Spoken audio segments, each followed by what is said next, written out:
Today, after watching this video, you will learn one of the most traditional recipes brought over to the United States by the immigrants of the Azore Islands. Each year, in hundreds of cities in the United States, the Portuguese immigrants celebrate this festa called a Festa do Espírito Santo. Translates to the Festival of the Holy Ghost.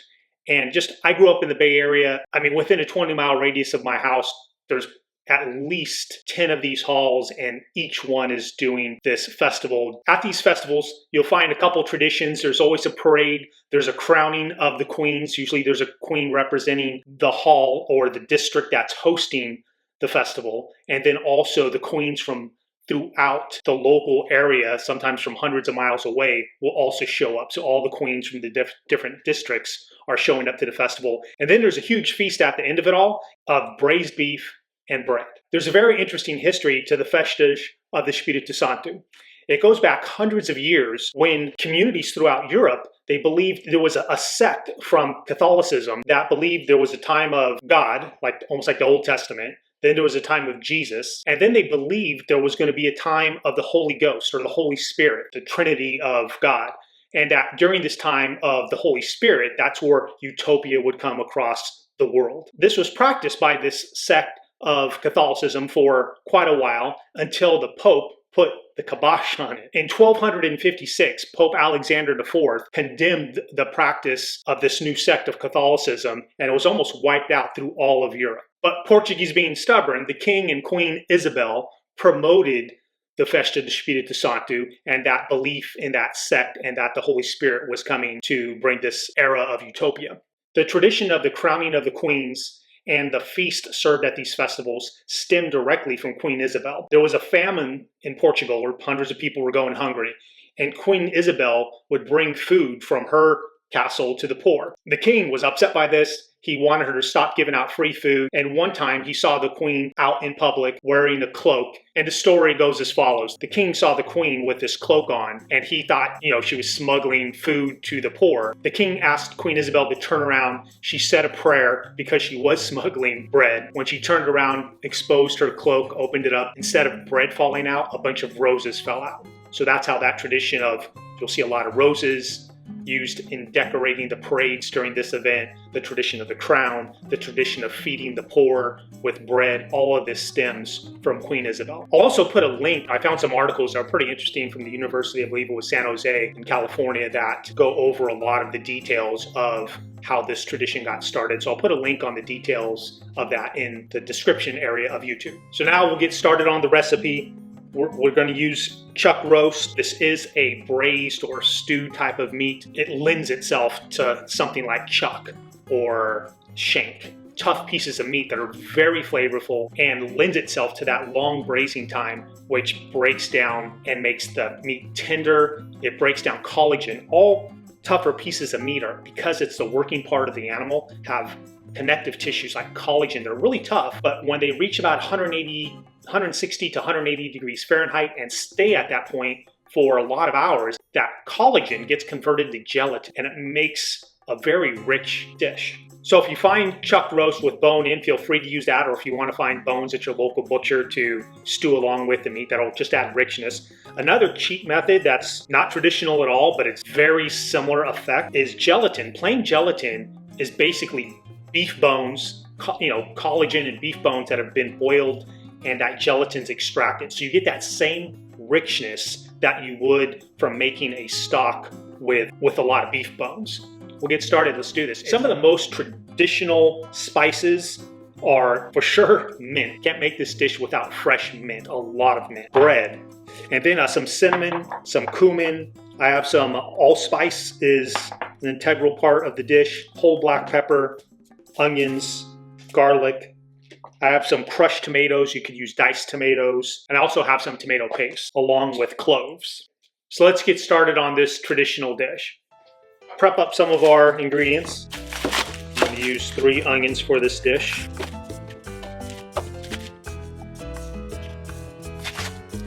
Okay, and we'll just slice these up in little wedges.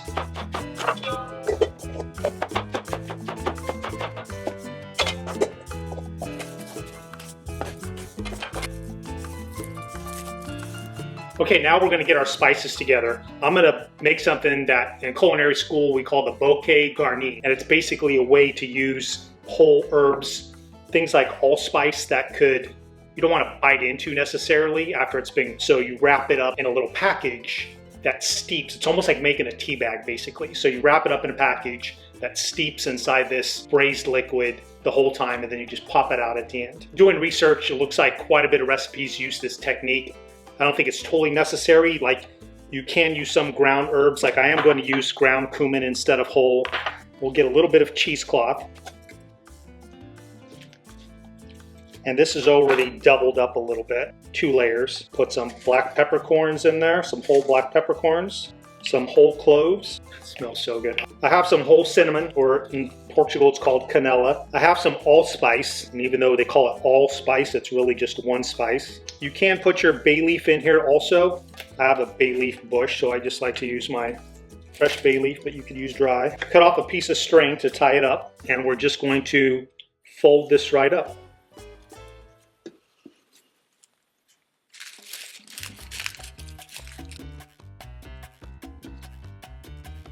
There you go. Just a little flavor packet that you can pull out at the end. Put in my water. So I'm just gonna put it right in there. I cut the pieces of chuck in like 4 big pieces. You don't have to, but just to make it a little easier. Now I'll put in the onions. I have my chopped garlic.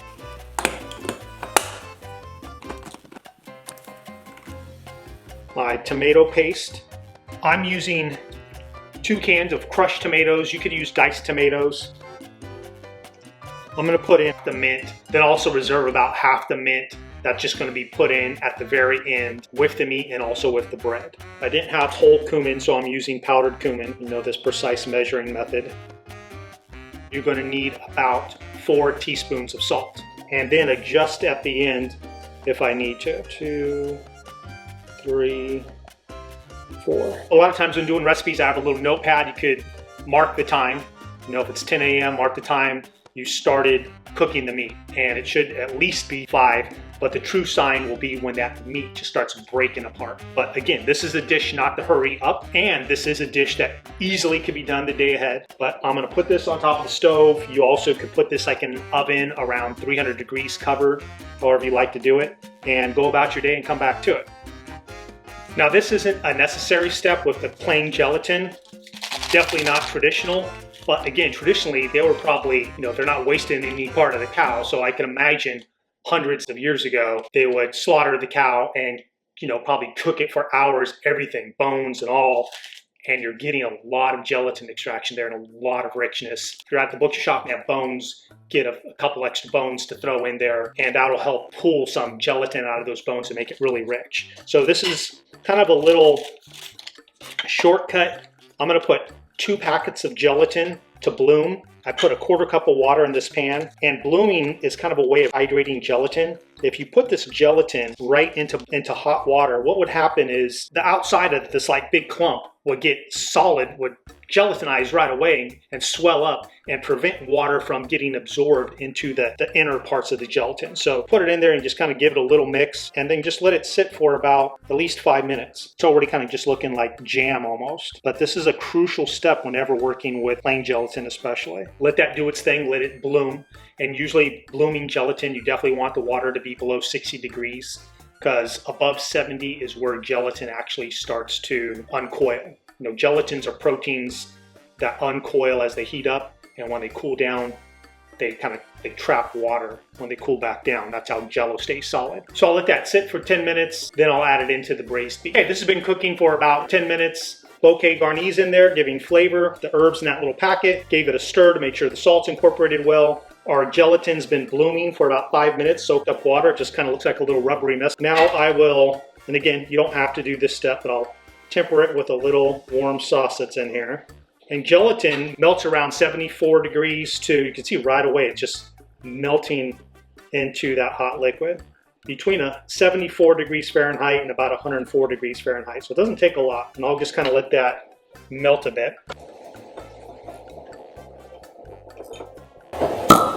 One thing I didn't do yet, I forgot, was add the red wine. I used to make my own red wine a few years back when I had a huge backyard. but I still have a lot of cases left. So I will add some of the homemade wine. This is already, I'm not sure if you could see there, but that gelatin, it just right away dissolved into this. And even right away, you could see like a sheen. It's the same sheen you get from making a stock for hours. You know, gelatin is just pure protein, but it gives like a velvety mouthfeel, really a richness to a dish. There's no fat, just a richness from the gelatin. The main reason I'm doing this, my cuts of meat did not have a lot of bones. And so this is a way to get that richness if you don't have a lot of bones or you're not using a stock. You know, I was just using plain water. So I'll put that in there. I don't know if you just could, brings back memories when I used to work at hotels, just seeing a little bit of that thickness of the viscosity. It's exactly what you're looking for. It's mainly, again, an improvement on mouthfeel, and we're set. So I'm gonna put this over low heat. Won't think about it. You know, I know this easily could go 5 hours, so don't worry about that. And so, you know, I'll plan on checking it 4 to 5 hours from now, and we'll be just about ready for service at that point. See you in a few hours. Another classic meat dish I have from the Madeira Islands is carn vinho de Ilus. If you want to check that out, it's on my playlist. And if you want to accompany this recipe with a dessert from the Azore Islands, I have queijadas de leite on my playlist you can find on YouTube or on my webpage, justcookwithmichael.com. Okay, it's been about 5 hours.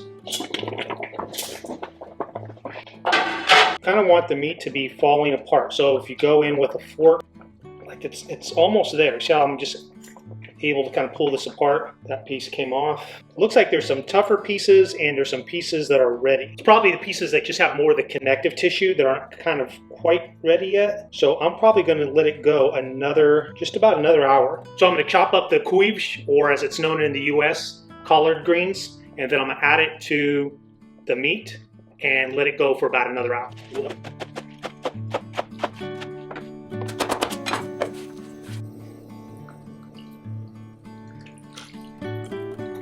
I would give yourself at least 5 hours to cook this dish, and up to like 6.5 or 7. It's been about 6 hours. The meat is done. It smells incredible. About an hour ago, I made adjustments. I added a little more water, about 2 more cups of water, a little bit more salt, about another teaspoon of salt. And you want it to be, at least if you're going to serve it traditionally, pretty soupy. There needs to be a lot of water in there because it's just an integral part of soaking the bread. A big part of this dish is you're almost making a soup out of the bread. Traditionally, the way this is served, like at the Festas de Espírito Santo, is they'll layer the bread like this. They'll sprinkle more mint on it, then layer the bread some more, then maybe more mint, and then they'll put a lot of liquid in there. You know, you soak this bread thoroughly. I mean, the bread is so thoroughly soaked that it's basically just falling apart. And so they'll have one bowl of just soupy, soggy bread that maybe that's not the best description, but it tastes incredible. And then they'll have another bowl where just the meat is sitting in the bowl. So also, you know, obviously if you're serving this at home, you could do it this way, or you could just have everybody put a few slices of bread in their bowl, put some fresh mint leaves on the bowl, and then after put a bunch of this liquid from the sopas in there, and then after a few chunks of meat too on top. I like to kind of like shred my meat and pull it apart. That way I get a bite of meat with every bite of bread and the sauce. It's just so good. It brings back so many memories. It's been too many years since I've been to one of those festas, but I'm telling you, the smell it just brings back memories of walking into those Portuguese halls and the aroma coming from the kitchen. So once again, thanks for joining me. Go cook this for your family. Go cook for someone you love.